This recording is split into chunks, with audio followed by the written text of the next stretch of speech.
1988, alguma coisa aconteceu na minha vida que fez com que eu passasse por uma guinada espiritual. Eu nasci no lar católico, lá em Criciúma, Santa Catarina. Minha mãe sempre foi muito religiosa, muito devota, e ela nos levava à igreja, minhas irmãs e eu, né? Mas nós frequentávamos a igreja como crianças, adolescentes, mas neste ano eu recebi um convite para fazer parte de uma encenação de Natal lá na paróquia, hoje diocese de Criciúma. E eu, como vocês podem ver, fui um dos reis magos, e era bem magro mesmo também. E fiz aquele papel do rei mago na encenação de Natal. E depois disso, eu acabei me envolvendo mais ativamente com a Igreja Católica.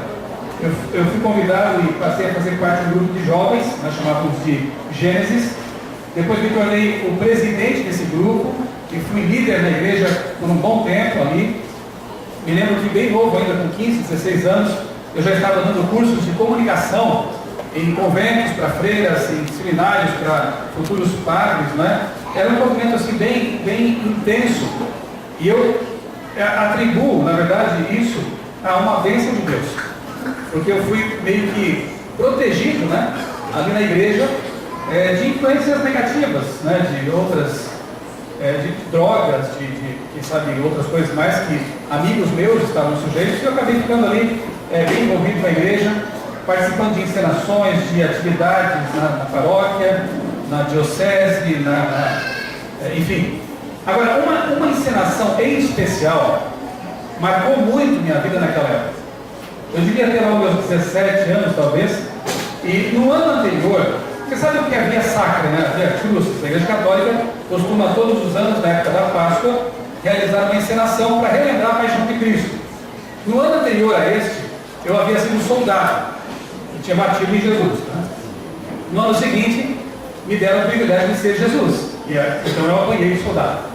E eu então fui amarrado ali a uma cruz, não pregado, tá bem, né? Mas fui amarrado àquela cruz de eucalipto, carreguei por alguns quilômetros daquela cruz e me senti honrado de, por aqueles momentos, ensinar, né, o que Jesus tinha feito por mim. Mas eu confesso a vocês que até esse dia, quando eu me vi ali preso àquela cruz, eu nunca tinha pensado tão profundamente no que Jesus tinha feito por mim.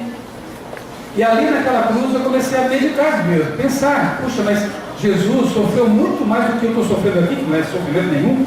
O sangue que havia em mim era ketchup, não tinha nada a ver com o sofrimento real. Mas Jesus, 2000 anos antes, tinha dado a vida por mim. E agora eu tinha o privilégio de fazer as pessoas pensarem um pouco nisso. Eu creio que, de alguma forma, Deus estava preparando o meu coração ali. Eu tive como que uma conversão, digamos assim, nesse momento, né, a Jesus. Tanto é que, em algum momento de minha vida, minha adolescência, juventude, eu tomei a decisão de ser padre. E eu fui para o seminário, lá na cidade de Tubarão, fiquei ali pelo menos uma semana, tendo palestras, conversando com os padres, e um padre muito sábio me deu um conselho que foi importante para mim. Eu era bem novo, tinha 15 anos, ele falou assim: Michel, você é muito novinho ainda, volta para sua casa, estude, faça o ensino médio naquele tempo, segundo grau, namore, né? E aí você vai ter um pouco mais de experiência, e se você ainda tiver esse desejo no coração de ser um sacerdote, você volta para cá e a gente vai aceitar você aqui no seminário. Eu voltei para casa e nunca mais voltei para o seminário. Né? Depois eu descobri que eu queria ser sacerdote na casa, ter filhos e família, e hoje eu tenho 3 filhos, tenho uma família maravilhosa, né? E Deus deu um outro rumo para a minha vida, enfim. Mas isso eu mostro. Por quê? O que isso tem a ver com o tempo do fim, Páscoa e tudo mais? Tem muito a ver. Porque talvez haja irmãos católicos aqui nessa noite, não sei. E como eu no passado, tiveram essa relação, né, com a igreja. E eu quero dizer para você, querido irmão católico, que eu tenho um grande e profundo respeito por você. Porque eu já fui católico. Porque eu já estive lá. Porque eu tive um envolvimento muito profundo com a igreja. Eu vou falar essa noite, inevitavelmente, de profecias. Eu vou mencionar aqui o Papa Francisco, uma pessoa que tem sido admirada por todo mundo. Eu vou falar aqui sobre o Vaticano, sobre a Santa Sé, mas eu jamais em minha vida vou atacar o irmão católico. E não tenho nada contra o próprio Papa, não é? Porque as profecias falam do poder ao qual ele está relacionado. Então eu começo por aqui justamente para deixar para você essa certeza de que o que eu falo aqui é com muito carinho e com muito respeito, como um ex-católico, né? Muito bem. 2 anos de estudo fizeram com que eu mudasse minha perspectiva de futuro. 2 anos e meio, para ser preciso. Quando eu conheci a mensagem adventista, eu fui meio teimoso, não aceitei assim de pronto, não é mérito nenhum isso, mas eu quis pesquisar outras igrejas, outras doutrinas e me dediquei realmente a um estudo mais profundo de livros, de ideias, né? E quem sabe outro dia eu conto essa história para vocês, que é um pouco longa e tem muitos detalhes. Semana de oração ano que vem. Opa! Amém. Mas enfim, depois de uma intensa pesquisa na Palavra de Deus e de várias denominações, eu pude perceber que a Igreja Adventista do Sétimo Dia é aquela que mais se aproxima dos princípios da Palavra de Deus. E como eu sempre amei a Bíblia Sagrada, sempre a respeitei como Palavra de Deus, eu tive que tomar inevitavelmente a decisão de me tornar um Adventista do Sétimo Dia. E nunca me arrependi dessa decisão. Em 91, 28 de dezembro, eu fui batizado na Igreja Adventista Central de Criciúma, por imersão nas águas, assim como Jesus Cristo também foi batizado 2000 anos antes de mim, né? E repito, essa decisão foi muito importante para mim. Se nessa noite eu falo para alguém que não passou por essa experiência ainda, eu quero te apelar desde agora, não vou deixar para o fim da nossa palestra, a pensar seriamente nisso. Jesus está voltando, ele espera que você tome decisão séria ao lado dele, de se entregar totalmente a Jesus Cristo, tá? Então, quem sabe nessa noite, abra seu coração, abra sua mente para a atuação do Espírito Santo, e eu sei que ele vai falar com você. Ele falou comigo tantas vezes no passado, para me tirar de ideias que não conduziam realmente a ele. Eu nunca tinha ouvido falar em volta de Jesus quando eu era criança e adolescente. Quando eu descobri essa verdade, eu fiquei maravilhado. Quer dizer que Jesus vai voltar um dia? Hoje é tão óbvio para nós, né? Que temos esse nome, Adventistas. Isso já quer dizer advento, volta de Jesus. Mas eu não sabia disso.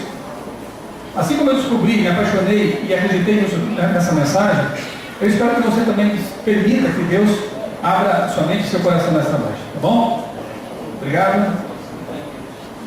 Como adventistas, nossa atenção muitas vezes é atraída para os eventos finais, não porque nós sejamos realmente assim caçadores de notícias ou tão preocupados assim com a perseguição, com a destruição do mundo, não, muito pelo contrário. A nossa atenção aos eventos finais tem que ver justamente com o amor que nós temos por aquele que vem, para o qual os eventos finais apontam. A nossa atenção para esses temas não é mera especulação nem sensacionalismo, não é? A nossa atenção a esses temas revela o profundo amor que temos por aquele que vem, para o qual as profecias apontam, que é Jesus Cristo. Então nós nos dedicamos a um estudo, né, profundo, os adventistas procuram fazer isso, desses últimos eventos que apontam para a volta de Jesus. E num gráfico assim bem, eu fiz um recorte aqui dos eventos finais, também não dá tempo de explorar isso aqui em detalhes. Nós temos aqui alguns eventos, por exemplo, o derramamento da chuva serôdia, o derramamento pleno da chuva serôdia, assim como os discípulos, aqueles 12 homens, quase que incapacitados, simples, humildes, foram tremendamente capacitados pelo Espírito Santo para abalar o mundo da época, pregar para milhares de pessoas e levar a mensagem a lugares tão longínquos, né?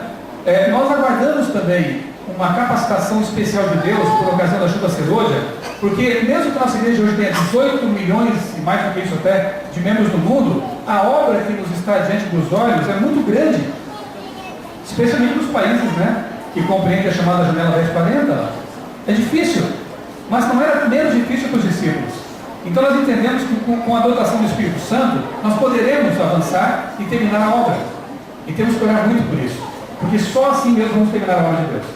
Depois então ocorre a pregação do Evangelho em todo o mundo, que é o último evento que nós esperamos, profético, lá em Mateus 24:14, né? E esse Evangelho será pregado em todo o mundo, para que Jesus possa então voltar. Acontece o tal famoso, né, decreto dominical, e os textos estão todos aqui na Bíblia para você depois conferir. Fecha-se a chamada porta da graça, o tempo de misericórdia dado ao mundo, que já faz tempo que Deus está dando, né? Esse tempo encerra. Ocorre o decreto de morte, as últimas pragas caem sobre a terra e Jesus vem. Ressuscitam os mortos, salvos, para com os vivos subirem para o céu, para estar com Jesus por 1000 anos de férias na Nova Jerusalém e depois uma eternidade na Nova Terra. resumidamente, né, e assim, de modo bem rápido, esse é o panorama profético que está imediatamente à nossa frente. Quanto tempo mais falta para que essas coisas aconteçam? Quanto tempo ainda falta para que o decreto dominical aconteça? Seja assinado? E será que vai ser assinado? Eu confesso a vocês que quando eu fui batizado em 91, eu já falo, na verdade, quanto tempo? Vamos fazer matemática? 24 anos. Nossa, quase um quarto de século atrás. Quando fala assim, fica meio longe, né? 24 anos atrás, quando eu lia sobre o decreto dominical, me parecia um negócio meio teoria da conspiração, ficção, né? Que não parecia haver um cenário claro, assim, pelo menos no mundo, que pudesse possibilitar a assinatura de um decreto que iria tolher a liberdade de pessoas. Ainda mais por parte de uma nação democrática que prega a liberdade como os Estados Unidos. E mais, por que um povo tão pacífico, que doa cestas de alimento no Natal, no tirão de Natal, um povo que doa sangue, um povo que faz obras sociais tão bonitas, seria perseguido e até posto na prisão? O que aconteceria nesse mundo, né, de forma tão drástica, para que esse cenário pudesse ocorrer? Confesso a vocês que há 24 anos isso me parecia um tanto estranho. Não parece mais para mim hoje em dia. Analisando todos os fatos que eu vou expor para vocês aqui nessa noite. Estão preparados? Sim. Posso começar agora? Isso é só introdução. Posso começar agora? Pode. Então tá bom. Vamos lá. Antes de mais nada, um pequeno estudo aqui sobre selos na Bíblia. Eu não vou ler esses textos agora, nesse momento, até porque eu creio que você entende, já leu, já estudou esse tema aqui. Apocalipse 13, 16 e 17 menciona ali a marca de um poder perseguidor que será imposta sobre a mão e sobre a testa daqueles que adorarem esse poder. A chamada besta, né? O Apocalipse. Obrigado. Daniel e Apocalipse tem que ser estudados de modo paralelo, porque um lança luz sobre o outro, especialmente Daniel e Apocalipse, né? Então aqui fala de uma marca, de uma besta, e lá em Daniel se explica ser um poder, os animais, as bestas, né? E Ezequiel 20, verso 20, fala de um sinal, uma marca também, que caracteriza, na verdade, o povo de Deus. Porque essa marca de Ezequiel fala do Criador do universo. E o selo do Apocalipse fala de um poder que antagoniza o Criador, que rivaliza com o Criador. Então veja ali, ó. Gênesis 2, 2 e 3 faz a primeira menção ao Santo Sábado na Bíblia, dizendo que Deus criou o mundo em 6 dias, literais de 24 horas, tendo descansado no 7º dia, estabelecendo então esse dia como um memorial, uma placa comemorativa da criação. Então toda vez que uma pessoa decide guardar o sábado semanal, ela está toda semana, a cada 7 dias, dizendo para todo mundo e para o universo: eu creio no Deus Criador de Adão e Eva, o Deus Criador da vida, o Deus Criador do universo, que fez os céus, a terra, o mar e as fontes das águas, como está escrito no mandamento, no 4º mandamento de Êxodo, capítulo 20, versos 8 a 11. Então guardar o sábado não é apenas ter um dia para descansar, é muito mais do que isso. Guardar o sábado, repito, é declarar para todo mundo que você crê num Deus. Mas qual Deus? Zeus? Thor? Hermes? Hércules? Não, nem é Deus. Hermes. Nesses deuses aí, né? Não. Eu creio em um Deus específico. Aquele que fez os céus, a terra, o mar e as fontes das águas.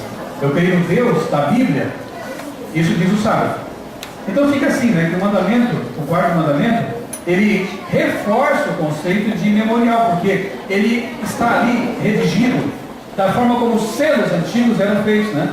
Ele tem o nome da autoridade, ele tem a sua jurisdição, né? Ele tem a descrição daquele que sela o documento: Criador dos céus e da terra, Criador do universo.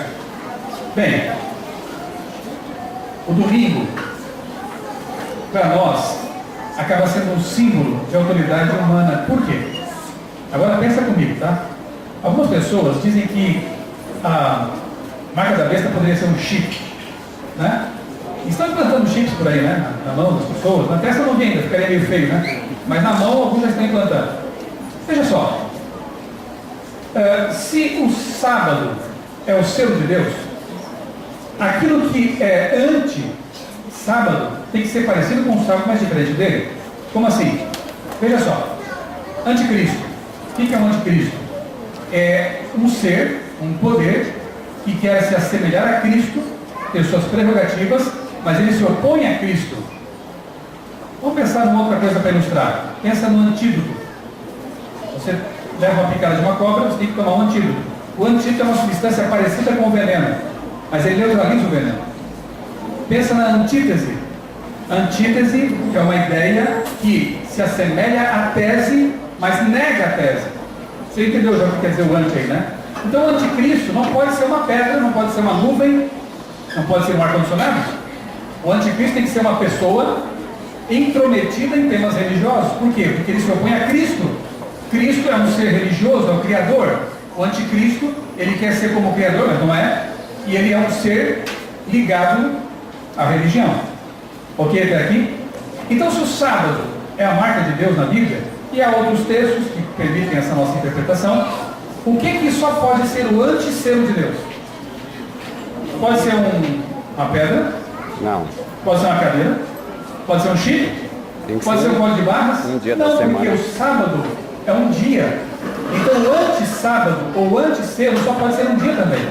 E qual é o único dia da semana que aponta para uma autoridade humana que teve a audácia de mudar, de tentar mudar o dia que Deus estabeleceu? Qual é o dia? O domingo. Então por isso entendemos que a marca apresentada no Apocalipse só pode ser realmente esse dia. Até porque em Daniel 7:25 é dito que esse poder, que Apocalipse é a besta e que Daniel é o chifre pequeno, que depois se torna poderoso, né? Ele cuidaria em mudar os tempos e a lei. Mudou a lei ou não mudou? Sim. E os tempos? Também. Porque o único mandamento que aponta para tempo é o sábado. E esse poder fez essa mudança. Resumindo, sábado, selo de autoridade do Criador. Domingo, selo de autoridade da criatura. Então, quando você olhar para Apocalipse 13 e você vê lá o número da besta é 666, é uma repetição para ênfase de um número que é menor do que o 7. 7 é o número que caracteriza Deus, que aponta para Deus, é o número da perfeição. 6, como ele é menor que 7, é o número da imperfeição, é o número da besta. O 3 enfatiza ali esse número, essa identificação. Eu vou deixar uma tarefa de casa para vocês. Prometem que vão fazer? Prometem? Levanta a mão. Eu não tenho tempo aqui de dar um estudo bíblico sobre o sábado, mas eu gravei um vídeo antes de ir para cá, tá? Para vocês. Então vai no meu canal no YouTube, youtube.com, procura Michelson Borges, e você procura lá dentro do meu canal o estudo bíblico, a verdade sobre o sábado. Está em vídeo, está bem fácil para vocês. Você senta lá calminho na sua casa, onde você quiser, no seu computador, no seu celular, e assista esse estudo. Porque eu não vou poder aqui explicar em detalhes esse assunto que é tão importante sobre a verdade do sábado. Combinado? Ok? Tarefa de casa. Vai ter duas só hoje. Essa é a primeira. Muito bem. Eu falava há pouco que hoje eu vejo alguns... Me perdoe eu dar as costas a vocês, tá? Eu não gosto de fazer isso, mas é inevitável aqui. Então, tenta me ver pela fé de frente. Eu falei há pouco que eu hoje vejo alguns cenários possíveis para assinatura do decreto dominical, o famoso decreto dominical. Um deles é um sobre o qual eu tenho falado há algum tempo já, que é a questão do aquecimento global, da bandeira ecológica, que alguns estudiosos já chamam de, entre nós, né, de ecumenismo. Por quê? Porque ecumenismo já é bem conhecido por todos nós, já estudamos isso há um bom tempo, né? Está aqui o irmão Carmo, que estuda esse assunto já há um bom tempo também, né?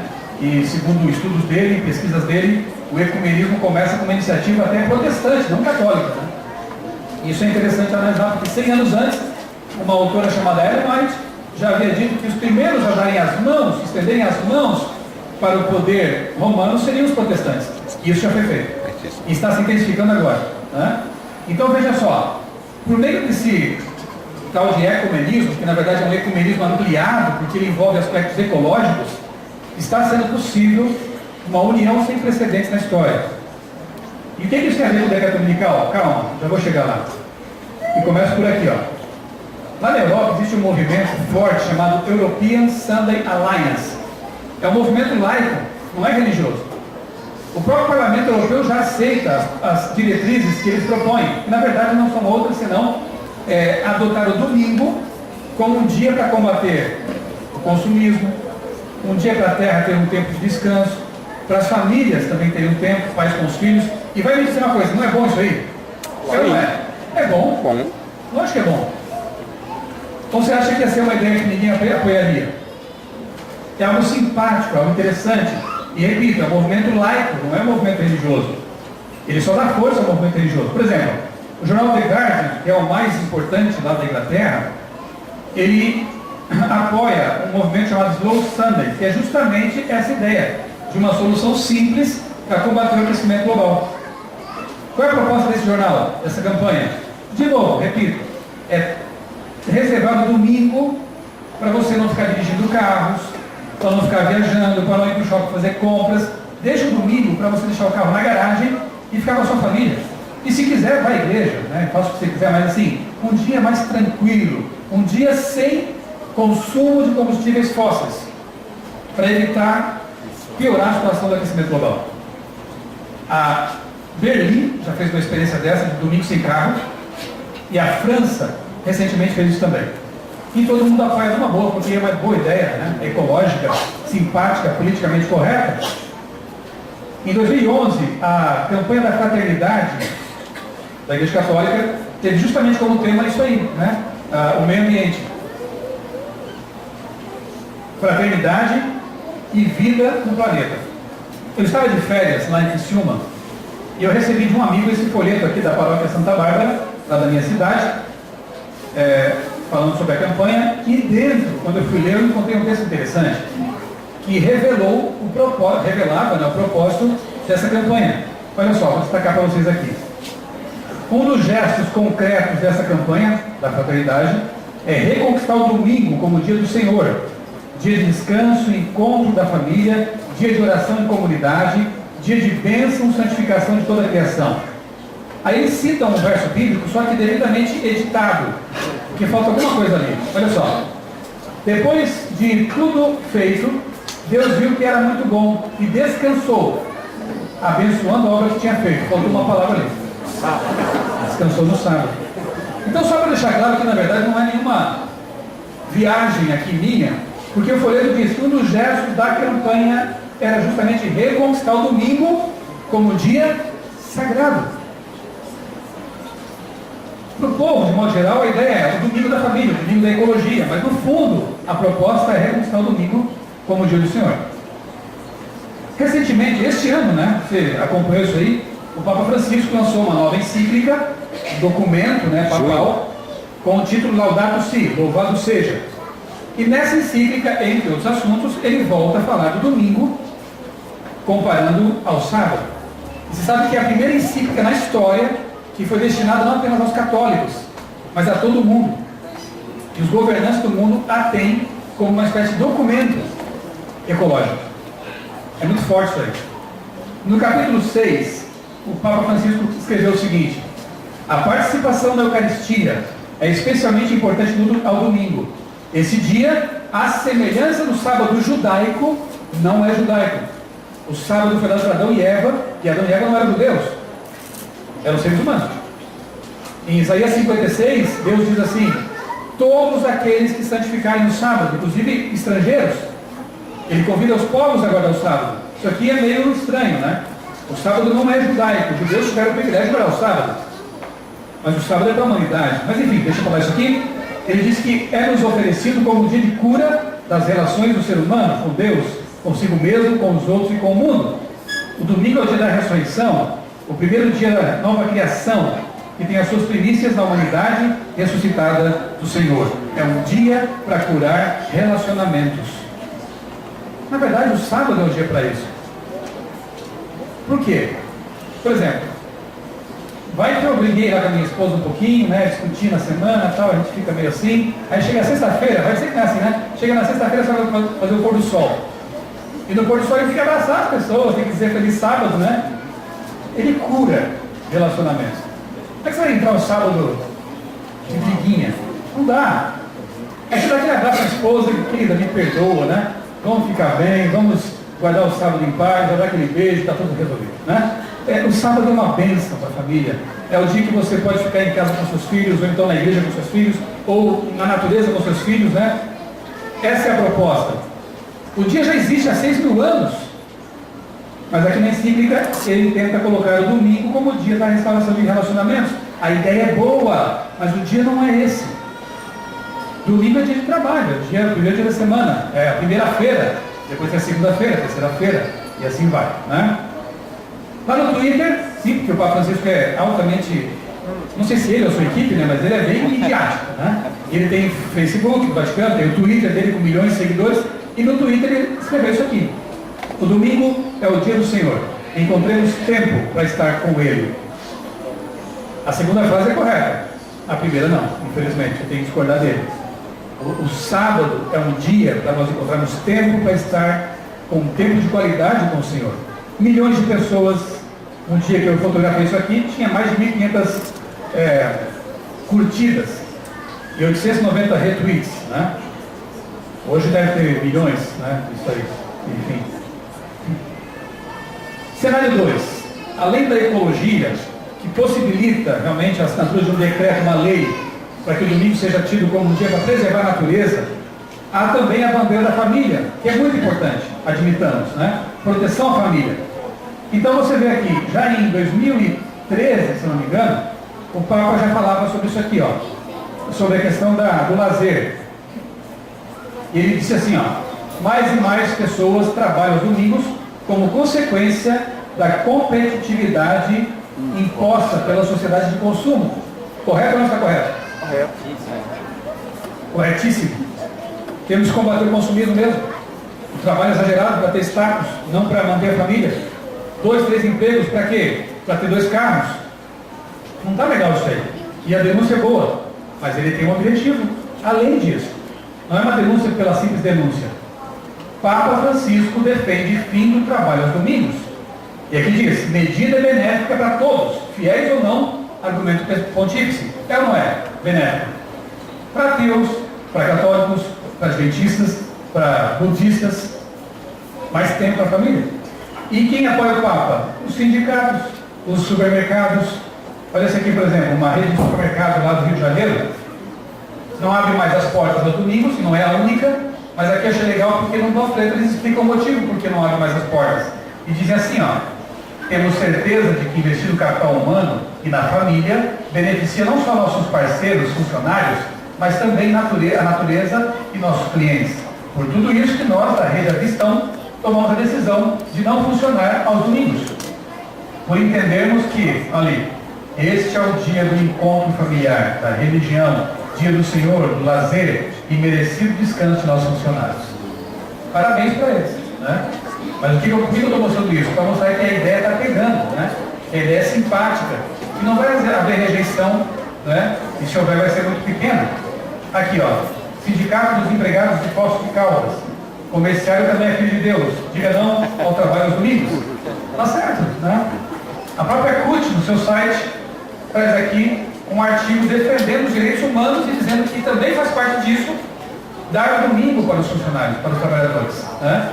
Vejam como a ideia é simpática.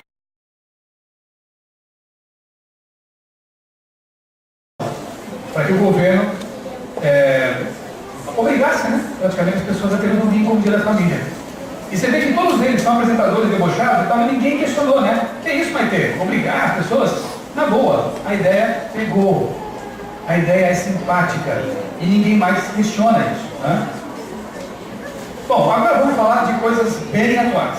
Isso que eu falei aqui, na verdade até agora, é um supra-sumo de palestras que eu já apresentei, inclusive aqui em Brasília, acho que esse ano mesmo, né? Foi em Itaguatinga, não foi? Asa Norte, né? Lá eu expandi um pouco o tema do fundamentalismo, aqui eu fiz uma condensação para agora centrar fogo no que realmente aconteceu há poucos dias no passado. 2 semanas? O Papa, lembra aquela música lá do Papa é Pop? O Papa é Pop, né?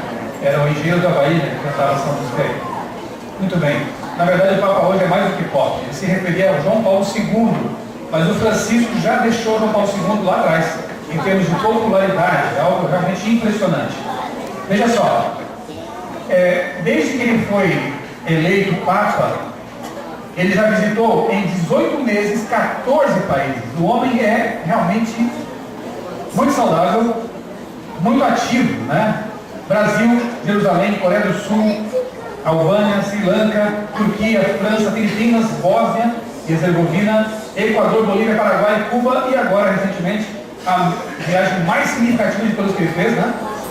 Aos Estados Unidos. Por que significativa? Olha, em primeiro lugar, no dia 22 de setembro, ele foi recebido no aeroporto pela família presidencial norte-americana, uma honraria concedida a pouquíssimos chefes de Estado. Não me recordo nenhum presidente, rei, que tenha tido esse tipo de recepção assim tão distintiva. No tapete vermelho, na porta do avião, recebido por Obama, sua esposa, filhas, e eu acho que até a sogra estava lá. Sério, pela foto que eu vi, eu acho que ela estava lá também, né? Realmente algo impressionante. E aí, no dia seguinte, diante da Casa Branca, a convite de Barack Obama, presidente dos Estados Unidos, o Papa faz um discurso. Todos os discursos dele, que foram 3 lá nos Estados Unidos, 3 oficiais, foram assim bem amenos, mas no sentido de cativar, sem ideias que causassem oposição muito forte. Mas aqui nas entrelinhas, quando eu li todos os discursos dele que foram publicados na internet, nas entrelinhas você capta algumas coisas interessantes. Por exemplo, na Casa Branca, ele diz: primeira vez que um presidente, um Papa, discursa ali, em frente à Casa Branca, ele disse: a mudança climática é um problema que não podemos deixar para as gerações futuras. O Papa tem pressa. Você percebe isso nas palavras dele? Estamos em um momento crítico. Estamos a tempo de fazer a mudança de que necessitamos, de criar um mundo sustentável. Deixa eu dizer só uma coisinha para vocês. Eu não sou um negacionista do aquecimento global. Eu entendo que está havendo alguma coisa estranha com o planeta. Mas eu questiono as causas e não sou o único. Há cientistas também que duvidam de que o ser humano seja o maior culpado desse efeito, desse fenômeno, né? Pode haver outros fenômenos, como aquecimento do Sol e intensificação do bombardeio de raios solares aqui na Terra. Pode ser uma situação diferente dessa. O que eu sei é que no grande conflito ele White fala que Satanás estudou os laboratórios da natureza e ele emprega todo o seu poder, quando Deus permita, para manipular os elementos. Já leu esse texto da White? Então eu creio que haja assim, mas eu creio que a culpa não seja necessariamente totalmente humana. Há um dedo do inimigo aí, à medida que Deus retira seu Espírito Santo da terra, não do seu povo, o inimigo passa a ter mais espaço para atuar com seu poder destruidor. Mas há pessoas, e não apenas religiosos, políticos também, que estão instrumentalizando o aquecimento global para levar avante interesses mais particulares. Mas como eu disse, a bandeira é simpática, então a ideia pega. Olha só, pouco tempo antes dele ir para os Estados Unidos, já tinha falado sobre isso, né? O Papa Francisco propõe que seja criado um governo mundial para gerir assuntos como esse, de crise. Porque, segundo ele, os governos que já existem, governos nacionais, não estão dando conta do recado. Isso aqui é muito interessante, né? Um governo centralizado para que possa resolver os assuntos do mundo, porque o mundo está se acabando. Guarda essas palavras dele, né? No dia 24, pela primeira vez na história, um Papa discursa no Congresso norte-americano com a casa lotada. Uma foto muito icônica, muito significativa, né? E lá no Congresso, entre outras coisas bem simpáticas, ele fala uma que é um tanto delicada. O Papa, em discurso ao Congresso dos Estados Unidos, pede vigilância contra os fundamentalistas.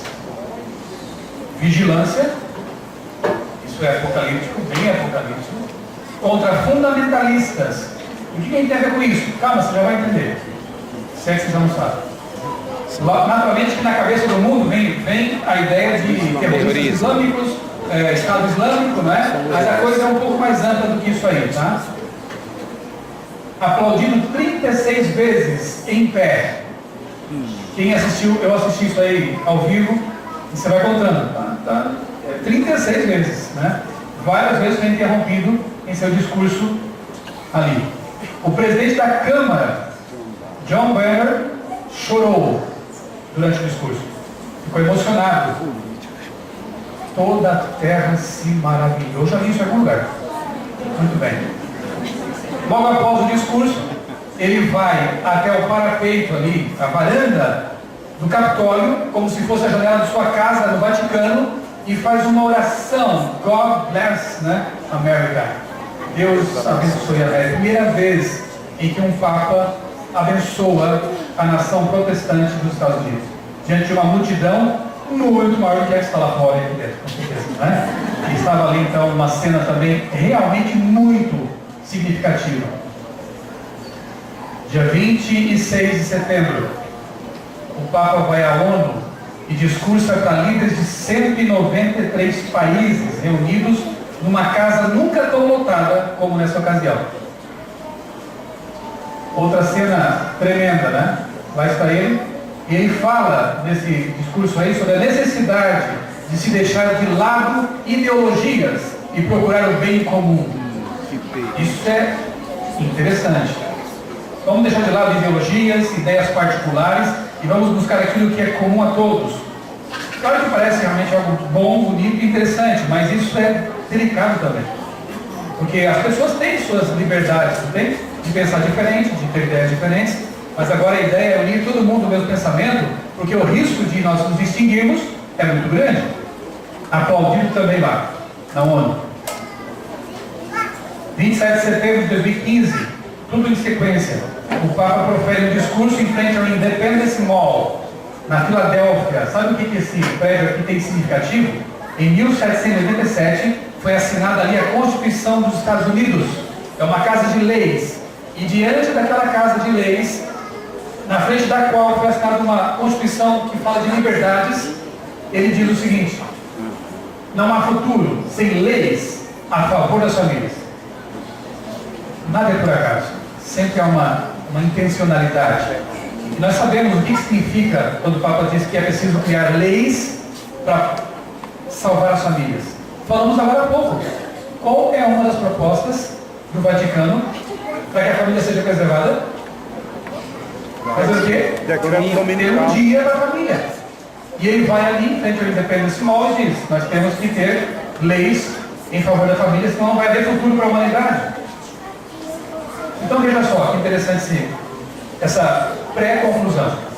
Seria difícil os Estados Unidos aprovarem uma lei que garantisse o descanso dominical? Não. Hoje seria difícil? Não. O recado já foi dado por Francisco. E mais, se levarmos em conta que 31% dos congressistas norte-americanos são católicos, em comparação com 22% da população do país, veja só, 22% do povo americano é católico. Mas no Congresso, a proporção é maior. 30% são católicos. Quase um terço. E mais, na Suprema Corte, 6 dos 9 juízes são católicos. E são eles que mandam, na verdade. É a Suprema Corte que manda. Mais até do que os congressistas, muitas vezes. E lá, 6 dos 9 são católicos. Parece, então, que não seria muito difícil, realmente, nesse momento da história, a aprovação de uma lei que aparentemente seria coercitiva, mas que não vai ser vista assim pelas pessoas lá, né? Nós temos um exemplo que ocorreu também este ano, um ensaio do que pode acontecer. Lembra? Dia 26 de junho de 2015, um momento histórico. A Suprema Corte norte-americana, com diferença de apenas um voto, ou seja, um juiz só decidiu a história. Eles aprovaram o casamento de pessoas do mesmo sexo. Outros países já tinham feito isso, mas quando acontece lá, a coisa é forte. Uma nação protestante, uma nação que foi fundada sobre princípios bíblicos, agora praticamente dá as costas. E veja, nós adventistas não somos contra os gays. É bom que se diga isso. Nós adventistas não somos nem contra a união civil, estável, porque cada um faz o que quer na sua vida. As pessoas têm liberdade de fazer o que quiser. Agora, eu sou contra, não sei você, se apropriar de uma palavra que é bíblica e que se refere a uma relação monogâmica entre um homem e uma mulher, para dizer que outras relações também são casamento. Aliás, essa porta foi aberta e agora está difícil de fechar. Por exemplo, no Brasil, uma menina estava brigando na justiça, o pai dela também, esperando fazer 18 anos para casar com o pai. Viram isso, na mídia aí. Mas quem é que vai dizer que está errado isso agora? Isso não é casamento. O que é casamento agora? Não tem padrão moral. Teve um caso cômico de um camarada aí, não sei não se não foi aqui em Brasília, que queria casar com a sua jumenta. Viram essa? Não sei se foi aqui, foi jornalista. Vai ser que eu li esse negócio. E ele mandou uma carta para o ministro da Justiça, dizendo assim: eu quero casar com ela, porque eu amo minha jumenta, e se você não me permitir, eu vou te acusar de jumentofobia. Eu sei que parece piada, mas isso estava ali, nos jornais. Se não fosse real. verdade, era uma piada. Repito, quando a porta é aberta, É, qualquer escancara. coisa pode entrar agora, sabe por quê? O homem sem princípio Porque como é moral, que você né? preserva o casamento? Sendo criacionista. Por quê? Porque o casamento é estabelecido quando e onde? Na criação. No Éden, pouco depois da criação da Adão e Eva. Sim. Duas instituições que estão sendo atacadas nesses tempos E a família. foram instituídas lá no Éden: o sábado e o casamento. Quando eu digo que essa questão de criacionismo e evolucionismo é muito mais do que uma discussão científica, é uma coisa espiritual, eu não estou brincando. Porque na verdade o inimigo usa um modelo defendido por pessoas até inocentes, pessoas sinceras, mas ele usa um modelo ideológico, científico, para destruir os fundamentos daquilo que embasa quase que toda a teologia bíblica. Salvação, a queda, o grande conflito, o casamento e o sábado. Estão lá em Gênesis. Então você começa a entender por que a maior parte das igrejas adotou uma teologia liberal que entende Gênesis como sendo um mito, uma alegoria. Porque é conveniente para o inimigo, até que as pessoas tenham religião e tenham a Bíblia na mão. Mas se elas não crerem na literalidade de Gênesis, ele já ganhou muito com isso. Solapando realmente os fundamentos de coisas importantes como o casamento. E uma nação protestante como essa aprova uma lei que realmente vai contra uma lei de Deus. Mas o que tem a ver o casamento com a lei de Deus? Olha só que interessante. Assim que eu li, que eu acompanhei essa aprovação do casamento de pessoas do mesmo sexo nos Estados Unidos, me veio à memória um texto de Ellen White no livro Maior Discurso de Cristo, em que ela relaciona sábado e casamento e fala que o casamento é uma lei de Deus. Olha que interessante. Então tiveram origem o casamento e o sábado, instituições gêmeas, para a glória de Deus no benefício da humanidade. Então, ao unir o Criador às mãos do Santo Pai em matrimônio, dizendo: um homem deixará seu pai e sua mãe e apegar-se-á à sua mulher, e serão ambos uma só carne, ele anunciou o quê? A lei do matrimônio. Para todos os filhos de Adão, até o fim do tempo. Aquilo que o próprio Pai eterno declarou bom era a lei da mais elevada bênção e desenvolvimento do homem. Interessante, ela diz que o casamento é uma lei de Deus também. Então o que aconteceu nos Estados Unidos? Da noite para o dia, uma lei de Deus foi trocada por uma lei humana. Isso aconteceu recentemente e ninguém reclamou. Alguns reclamaram, mas ficou por isso mesmo. Minoria. Antes dessa aprovação da lei federal, alguns estados eram contra, alguns eram favoráveis, mas uma vez que a Suprema Corte, por um voto de diferença, votou pela aprovação, todos os estados norte-americanos tiveram que aceitar isso aí, e uma mulher já foi presa por se recusar a fazer um casamento no seu cartório. Está solta agora já. Cristãos que são contra isso não podem ter mais cartório nos Estados Unidos. E no Brasil também está difícil, porque aqui também a coisa está pegando, né? Então é assim que as coisas vão, né? Aqui eu vejo um laboratório, um ensaio do que mais à frente vai acontecer de novo. Os Estados Unidos vão trocar uma lei de Deus por uma lei humana, votando isso também lá, ou no Congresso, ou na Suprema Corte, não importa. É grave, hein? Mais um sinal aí. Então eu repito, né? Não é mais impossível, na verdade é muito, muito possível. Acho que travou aqui. Der um clique no avançar lá no teclado, acho que ele já... Isso, obrigado. Resultados, fazer uma pequena avaliação dos resultados da visita, tremenda visita do Papa Francisco aos Estados Unidos.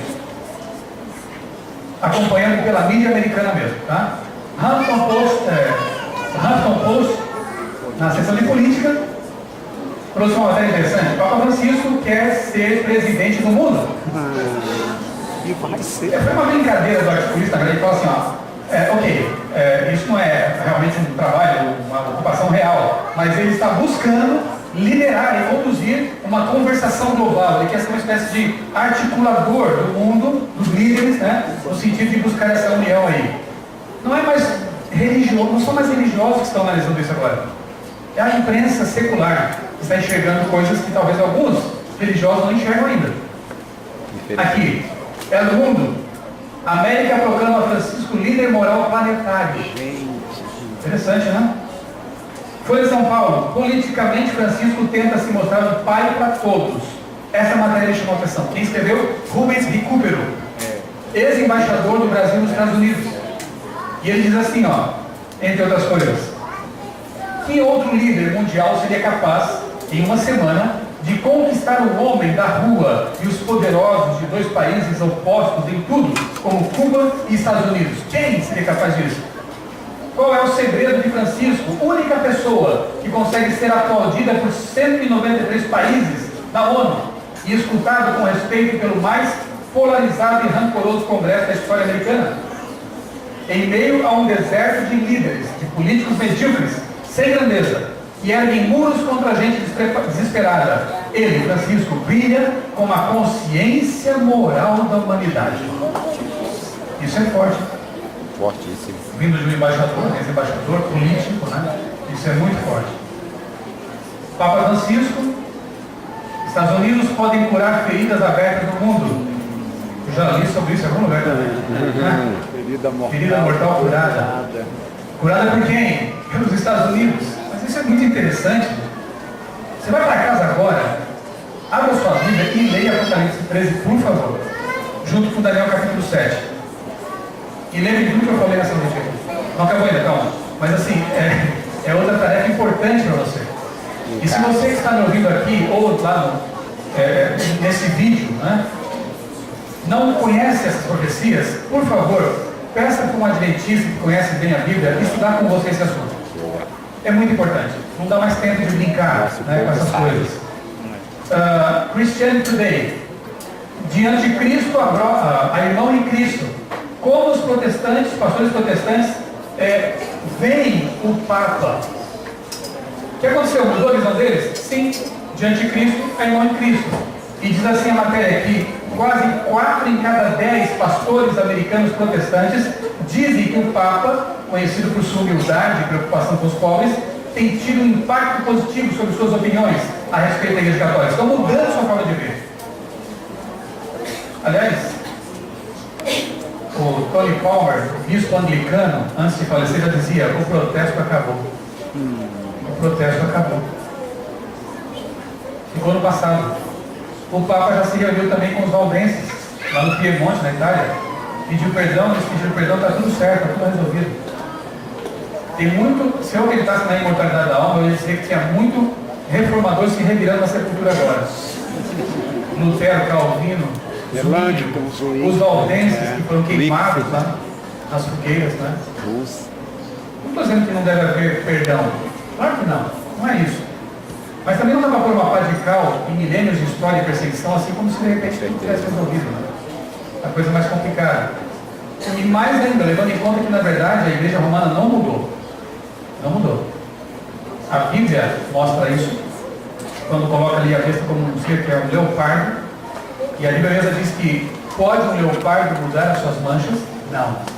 E a Bíblia usa, João usa o mesmo símbolo que Daniel usa no capítulo 7 do seu livro, um leopardo. É uma besta com o corpo do leopardo, parecendo um leopardo. Não muda. As estratégias são diferentes, mas a intenção é a mesma, né? Revista Time daquela mesma semana, olha que coisa interessante. O novo Império Romano. O alcance global do Papa Francisco. A imprensa está percebendo, né? Há um novo império despontando nesse planeta. Então fica aqui a tarefa de casa. Você vai ler Daniel capítulo 7. Anotou? E eu quero ler aqui alguns textos. Abra sua Bíblia em Apocalipse 13. Eu tenho que ler alguma coisa aqui desse capítulo, porque agora você talvez vá ler com uma outra visão. Apocalipse 13.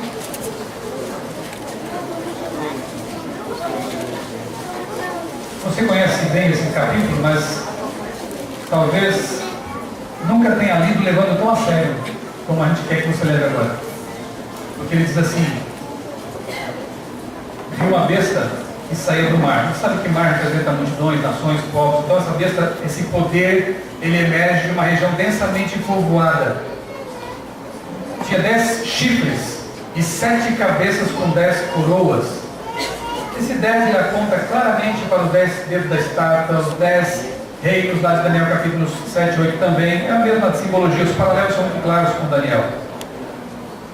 A besta que via era semelhante a um leopardo, mas tinha pés como de urso e boca como de leão. Esses animais também aparecem no outro capítulo. 7, Daniel. O leão representava quem? Babilônia.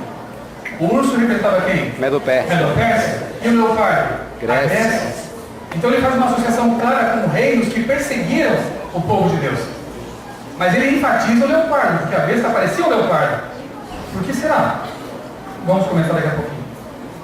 Uma das cabeças da besta parecia ter sofrido um ferimento mortal. Mas o ferimento mortal foi curado. Você conhece a história? Napoleão foi quem prendeu o Papa. E o Papa ficou confinado no Vaticano. Ele morreu, Pio VI, e os outros papas se recusaram a aparecer em público durante muito tempo, até que o seu poder fosse restaurado, o poder político, estatal. O Papa hoje aparecer na janela do Capitólio e também na janela do Vaticano parece algo comum para nós, mas durante muito tempo isso não acontecia. Eles se recusavam a fazer isso. Mas a vida mortal foi curada. Todo mundo ficou maravilhado e seguia a besta. Adoraram o dragão, que tinha dado autoridade à besta. E também adoraram a besta, dizendo: quem é como a besta? Quem pode guerrear contra eles? Você percebe que o foco do grande conflito é a adoração? Adoração é o assunto em pauta aqui e em toda a Bíblia. Quem você adora? A Deus, o Deus que fez os céus, a terra, o mar e as fontes das águas, o Deus do sábado, ou um poder que tentou usurpar o poder de Deus e estabeleceu um dia falso para a adoração. Essa é a questão em jogo aqui. Essa besta, no verso 5, né? A besta foi dada uma boca aqui para falar palavras arrogantes e blasfêmias. Outro identificador interessante: essa besta é religiosa, porque blasfêmia é uma coisa religiosa. Por exemplo, Jesus, quando se fez Deus, disse ser Deus, quase foi apedrejado pelos judeus. Por quê? Eles disseram isso: você sendo homem se faz Deus? Nós vamos te matar com apedrejamento. Era uma blasfêmia. Se Jesus não fosse Deus, merecia ser apedrejado naquela cultura, naquele tempo, que era uma blasfêmia. E numa outra ocasião, Jesus perdoou o pecado. E de novo quiseram apedrejá-lo. Por quê? Disseram: quem és tu para perdoar pecados? Isso é uma blasfêmia. Essa besta que comete blasfêmias, o que ela faz? A mesma coisa.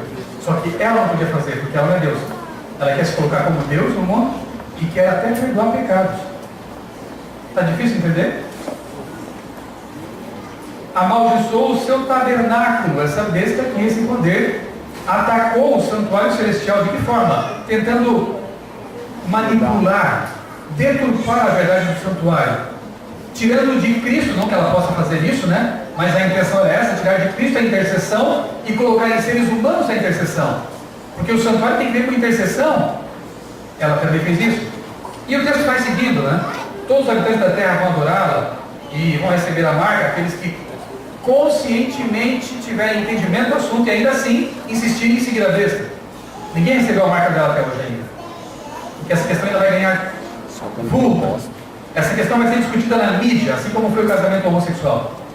A questão do decreto dominical não vai ser assinado na surdina, até vai, mas depois que for assinado, e antes disso ainda vai haver uma agitação. Você poderá ser interpelado por repórteres na rua.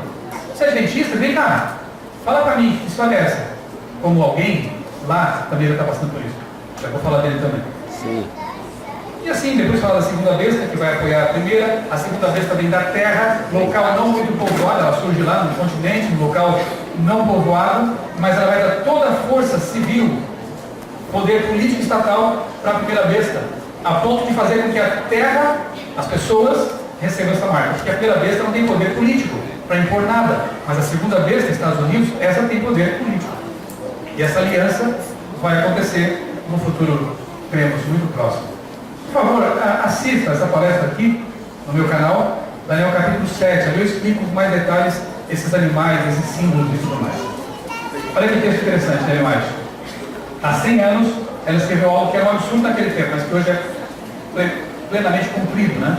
Os protestantes dos Estados Unidos vão estender os braços através do abismo. Hoje não tem mais abismo, tem uma ponte bem pavimentada, a fim de dar uma das mãos ao poder romano. E a América vai seguir os passos de Roma, desprezando os direitos de consciência. Isso vai acontecer. E o efeito Ben Carson, hein? O que dizer disso? É outro ensaio do que pode e vai acontecer, não mais só com ele, mas com muita gente. A Newsweek começou então uma campanha, a gente já tinha previsto isso há um tempo atrás, e é fato, aconteceu, destacando a religião de Ben Carson. Porque é lógico, eles querem explorar tudo agora. E quanto mais exótico parecer o candidato, mais fácil derrubá-lo. Ele é um adventista? Que história é essa? Então agora cavocando. O que é ser um adventista? E aí começaram a pegar vídeo do Ben Carson de 2, 3, 4 anos atrás na internet. Está tudo lá. Se quiser aprender, vamos aprender rapidinho. Tem um monte de vídeo também na internet aí, né? Estou até com medo de qualquer dia na UFAM, lá na imigração dos Estados Unidos. Você aqui do site lá? Vai pra salinha ali, vai.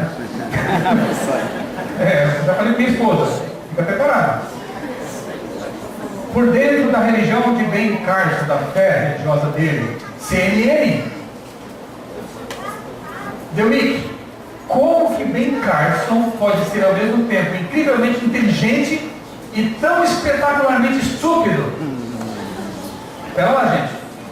Estão chamando Ben Carson de estúpido? O que você espera? Se chamam a ele disso, imagina. Se chamam a ele de Ben Carson, foi diretor da ala de neurocirurgia pediátrica no hospital John Hopkins. Top! Criança pobre, negra, marginalizada, que superou todos os obstáculos e hoje está concorrendo à presidência dos Estados Unidos. É estúpido? The New Yorker, a ignorância científica de Ben Carson. Por que ele é ignorante cientificamente? O cara tem que estudar muito para ser o que ele foi. O primeiro neurocirurgião a separar crianças ligadas pelo cérebro, né? Gêmeos siameses, primeiro do mundo. Como que ele é ignorante? Eu acho que ele estudou muita química, muita biologia na faculdade para ser neurocirurgião. Por que ele é ignorante? Por causa disso aqui, ó. Eu traduzi essa matéria. Certamente essa qualidade, que reflete tanto autoilusão, ou pior ainda, uma disposição para enganar intencionalmente os outros, é de grande preocupação quando alguém está disputando o controle do botão nuclear vermelho. Como é que vamos colocar um cara doido desse para governar o país e não tinha poder apertar a bomba atômica lá, o botão? O que é isso, gente? Ele não é louco para fazer uma coisa dessa, né? Espero que não. Aqui está a razão porque a imprensa o tem chamado de estúpido, louco e fundamentalista. Ben Carson disse que o mundo foi criado em 6 dias, literalmente. Ou seja, Ben Carson é um criacionista. E por causa disso ele é tudo aquilo. O que você é também? Criacionista. A maioria aqui eu acho que é criacionista também. Então, olha, se cuida. Nós estamos colocando ele. Dale News Bean, outro site lá de comentários políticos e tal. A insanidade racista de Ben Carson revela o perigo de um fanatismo cristão. Sabe por quê? Ele falou uma coisa meio estranha lá, não precisava ter falado aquilo, né? Mas ele disse que um muçulmano radical não poderia ocupar a função de presidente dos Estados Unidos. Tenho certeza que quase todo americano concorda com isso. Mas como ele disse, estão pegando ele por causa dessas palavras. Outra hipocrisia, né? E aqui diz assim a matéria. O que ele parece esquecer, Ben Carson, é que qualquer um que acredite literalmente na Bíblia também não é adequado para o governo, no cargo. Presumivelmente devido à sua decisão de se envolver com uma igreja cristã fundamentalista e errada, doeu no meu coração essa frase. A mensagem do Padre. Ele soa como um homem inteligente que desceu loucura pura. Igreja fundamentalista errada. O que o Papa falou sobre fundamentalismo mesmo lá na ONU? Tem que criar leis contra os Temos que fundamentalistas. combater os fundamentalistas. Vai juntando as peças do quebra-cabeça. No momento diz a matéria, no momento em que os muçulmanos moderados cada vez mais procuram ativamente se diferenciar da pequena minoria de fundamentalistas, os muçulmanos, Estado Islâmico, Talibã, Al-Qaeda, que perderam a cabeça, Ben Carson involuntariamente serve como um lembrete de que pode ser uma boa ideia para a maioria dos cristãos se diferenciar da pequena minoria de cristãos, vocês, fundamentalistas, que perderam a cabeça da mesma forma. Ou seja, afasta os radicais islâmicos, prende e, se preciso, mate, porque eles vão acabar com o mundo. Mas também tem cristão maluco por aí, cristão que leva ao pé da letra a Bíblia, que nem aqueles. Não é melhor prendê-los também preventivamente? Eu já estou meio que antecipando algumas coisas aqui, não sou profeta nem filho de profeta, mas parece que as coisas caminham nessa direção. Pela inspirada disso. Está com medo? Pede para sair. Ninguém disse que ia ser fácil ser cristão. Não ia ser. No mundo tereis tribulações, mas tem de bom ânimo. Eu venci o mundo. Amém. Cuidado com os fundamentalistas. Depois do 11 de setembro, esse assunto se tornou presente, né, com frequência na mídia e tal, porque realmente foi algo que mudou a história. Eu lembro que na revista Veja, do 17 de setembro de 2011, ali relembrando os 10 anos do atentado terrorista, uma frase, um parágrafo me chamou a atenção na reportagem, que diz aquilo ali, ó: assim como outras formas de radicalismo religioso, o fundamentalismo exige que se viva sob uma interpretação literal e, portanto, originalmente pura dos textos sagrados. Então, para a imprensa, para os jornalistas e para todo mundo hoje em dia, fundamentalista cristão é aquele que leva a sério a palavra de Deus, interpretando como literal aquilo que eles acham que é alegórico, como, por exemplo, o canal da criação. Né? A doutora Karen Armstrong, uma ex-freira católica, hoje uma estudiosa de temas de sociologia, nesse livro ela diz assim, ó: fundamentalistas cristãos rejeitam as descobertas da biologia e da física sobre as origens da vida e afirmam que o livro de Gênesis é cientificamente exato em todos os detalhes. Não é bem assim.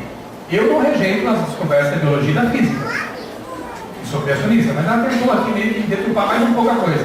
Mas o que interessa é aqui, ó. Eles acham que a Bíblia ela é cientificamente confiável. Isso eu acho. E por isso eu sou fundamentalista. O que o Papa disse antes de ir à ONU sobre o fundamentalismo? Olha que interessante, eu já estava falando sobre isso. O Papa pede para as pessoas não serem fundamentalistas. Isso em 2014. Em outras palavras, ele pede para as pessoas não serem o quê? Adventistas do sétimo dia. Porque esses são os maiores representantes do fundamentalismo atual.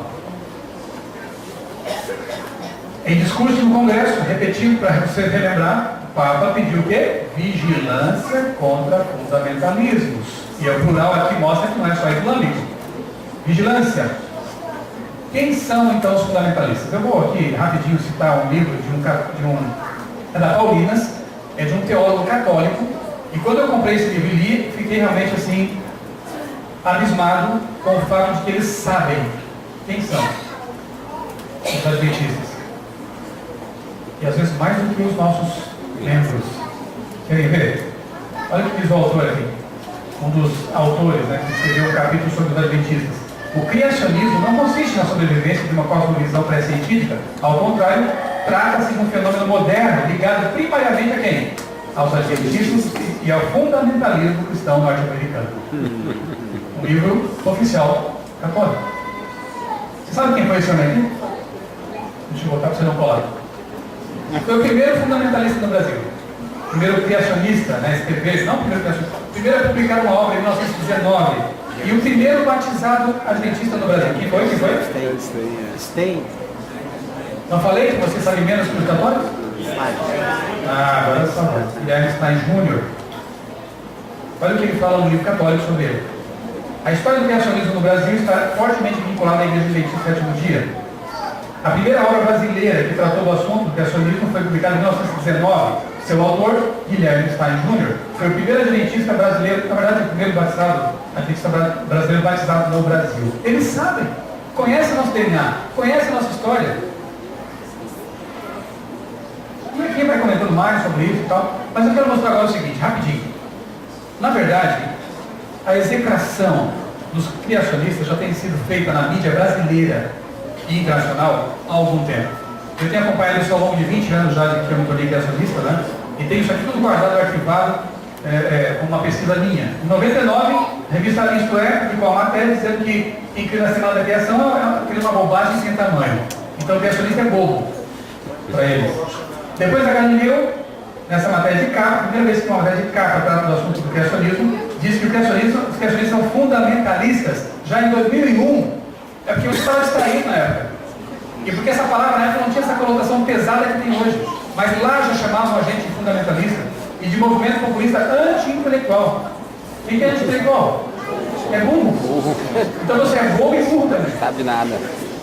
Depois, na revista Época, em 2005, chama os criacionistas de ignorantes. Com essa palavra mesmo, está na matéria. Outra, a revista Ciência Hoje, diz que ensinar criacionismo é uma esquizofrenia pedagógica. É bobo, é burro, é ignorante e esquizofrênico. Pode piorar? Pode, quer ver? Marcelo Gleiser disse à Folha de São Paulo, mais que polêmico, ensinar criacionismo é crime. É bobo, é burro, é ignorante, é esquizofrênico e criminoso. Só falta mesmo ser Ainda bem que a gente vai ser imputado. Percebeu? Globo Ciência, 2012. Um programa sobre criacionismo. Entrevistaram um criacionista, Márcia. Jornalismo, é isso? Você vai fazer um assunto, não entrevista a pessoa que defende o assunto. Olha, os colegas repórteres aqui fizeram feio na bola. Porque eles entrevistaram vários acadêmicos, Mídia um comparada, padre né? e nenhum criacionista. E uma acadêmica de Porto Alegre diz, eles são fundamentalistas. De novo, eu fui pegando, pescando, cada vez que nos acusavam dessas coisas. Grande conflito, página 615. Como o sábado se tornou um ponto especial de controvérsia por toda a cristandade, e as autoridades religiosas e seculares se combinaram para impor a observância do domingo, a recusa persistente de uma pequena minoria em ceder à exigência popular fará com que esta minoria seja objeto de execração universal. Ben Carson já está experimentando isso, mas não vai ser um direito só dele não. Muito mais gente, embora seja uma minoria, vai ser execrada na mídia, nas escolas, nas faculdades.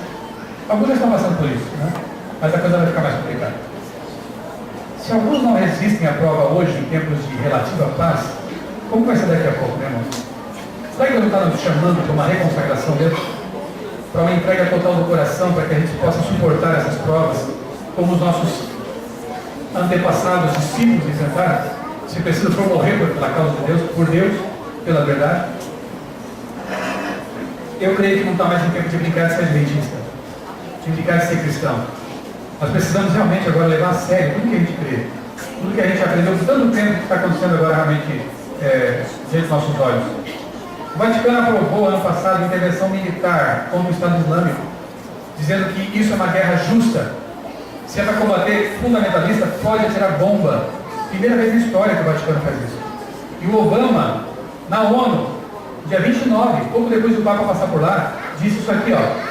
Não há espaço para acomodar cultos apocalípticos, como o Estado Islâmico. E os Estados Unidos não dão desculpas para usar o nosso exército como parte de uma ampla aliança para ir atrás desses fundamentalistas. Não há espaço para culto apocalíptico. Na hora que esse povo começar a ler o grande conflito, para valer, lá fora, a gente denuncia quem é a besta, quem é a outra besta, o que vai fazer. Você está atacando a América? Você está contra os Estados Unidos? Bem, eu preciso correr um pouquinho. Pastor, você estava já me dizendo que eu não tenho mais nenhum minuto, né? Deixa eu só finalizar com um detalhe aqui. Avança para mim lá, acho que deu uma isso. Eu quero ler um texto aqui. Eu acho que acabou a pilha, tanto que eu falei. Não está passando aqui. Agora, eu quero ler um texto aqui. Esse aqui você conhece bem, quando todas essas coisas começarem a acontecer, levante sua cabeça, porque a tua redenção se aproxima. Né? E aqui, ó, ela diz assim, demais. Há muitos que estão despreocupados e se acham, por assim dizer, adormecidos. Eles dizem, se a profecia predisse a imposição da observância do domingo, a lei certamente será promulgada. E tendo chegado a essa conclusão, assentam-se em calma expectativa do evento, confortando-se com o pensamento de que Deus protegerá seu povo no tempo de angústia. Mas o Senhor não nos livrará se não fizermos algum esforço para realizar a obra que nos confiou.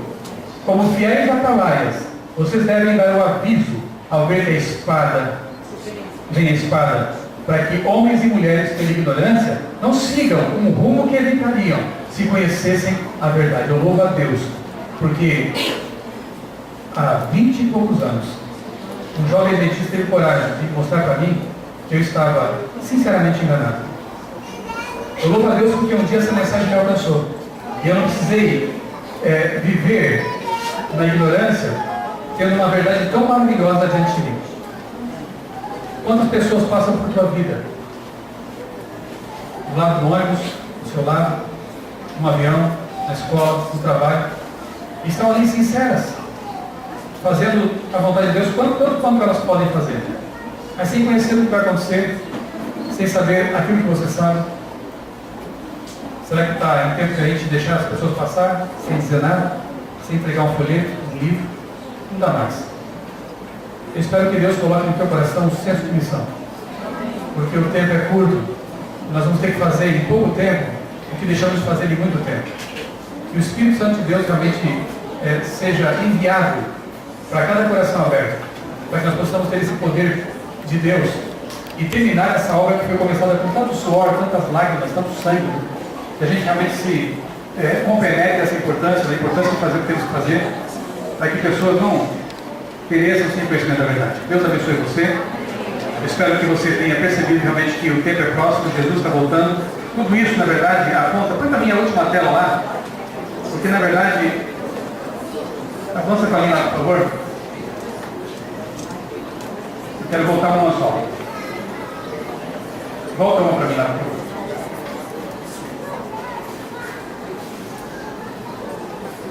Vamos clicar no voltar ali. Não deu certo. Eu queria colocar uma tela da volta de Jesus, né? Porque, repetindo o que eu falei no começo, todos esses sinais, na verdade, servem apenas para mostrar uma coisa: Jesus, nosso Salvador, está voltando. Essa cena com a qual tanto sonhamos, por tanto tempo temos aguardado por ela, logo, logo será a realidade. Já pensou nisso de verdade, de coração? E logo, logo você vai ver Jesus voltando na vida dos céus, vai poder abraçar teu Salvador e morar com ele para sempre. Amém. É isso. Essa é a esperança. Que você possa voltar para casa embalado, não pelo medo, não pela preocupação, mas pela esperança de que vai encontrar Jesus em breve. Amém. Amém. Glória a Deus. Vamos orar. Querido Deus, obrigado por aquilo que nos revelaste agora através da tua palavra. Amém. Reanima o nosso coração. Amém. Enche-nos de uma esperança maior e de uma fé mais ativa. Amém. Obrigado por essas orientações sagradas. Em nome de Jesus. Amém.